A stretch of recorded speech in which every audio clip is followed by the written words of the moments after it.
దగ్గరికి వీళ్ళు ఏం చేశారు, ఫస్ట్ మల్లాది విష్ణు, వెల్లంపల్లి సీను, అంబటి రాంబాబు, దేవినేని అవినాష్ నలుగురు కలిసి వాళ్ళ ఇంటికి వెళ్ళారు పరామర్శించడానికి. ఆ వెళ్ళిన టైంలో తెలిసింది వీళ్ళకి మేబీ చంద్రబాబు నాయుడు పిలిపించవచ్చు అని. తెలియగానే వీళ్ళు జగన్కి చెప్పారు. జగన్ డైరెక్ట్గా వెళ్ళిపోయాడు. డైరెక్ట్ ఎప్పుడైతే ఎందుకంటే రాజకీయం వైపుకి తీసుకెళ్తున్నారు అంటే పవన్ కళ్యాణ్ ఎప్పుడైతే కలిశాడని తెలిసిందో అక్కడి నుంచి సీన్ మారింది. పవన్ కళ్యాణ్కి ఆ క్రెడిట్ రానికుండా ఉండడానికి తెలుగుదేశం తరపున గద్దె రామ్మోహన్ వెళ్ళి పరామర్శించారు. గద్దె రామ్మోహన్ వెళ్ళి పరామర్శిస్తే క్రెడిట్ ఆయనకి ఎందుకు అన్నటువంటి ఉద్దేశంతో వీళ్ళ నలుగురు వెళ్ళారు.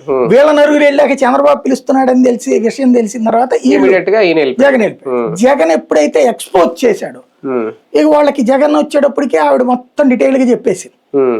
ఆ చెప్పింది మొత్తం వాళ్ళు చాలా జాగ్రత్తగా జగన్ మిగతా సంభాషణలంతా సైలెంట్ మోడ్ చేసి ఓన్లీ ఆవిడ మాట్లాడిన మాటల్లో ఉన్న ఆ హృదయం స్పందించే పాయింట్ వరకు ఆడియో రిలీజ్ చేశారు.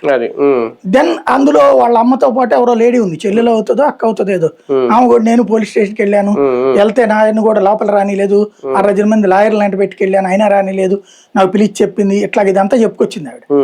ఎప్పుడైతే ఇదంతా వైరల్ అయ్యిందో ఇక తేడా వస్తుందని అర్జెంట్గా సస్పెండ్ చేశారు. సస్పెన్షన్ తో పాటు ఇది చంద్రబాబు అప్పటికి సస్పెన్షన్ మాట ఎత్తారు, సస్పెన్షన్ అయిపోతుంది అన్నది ఈయన అన్నారు.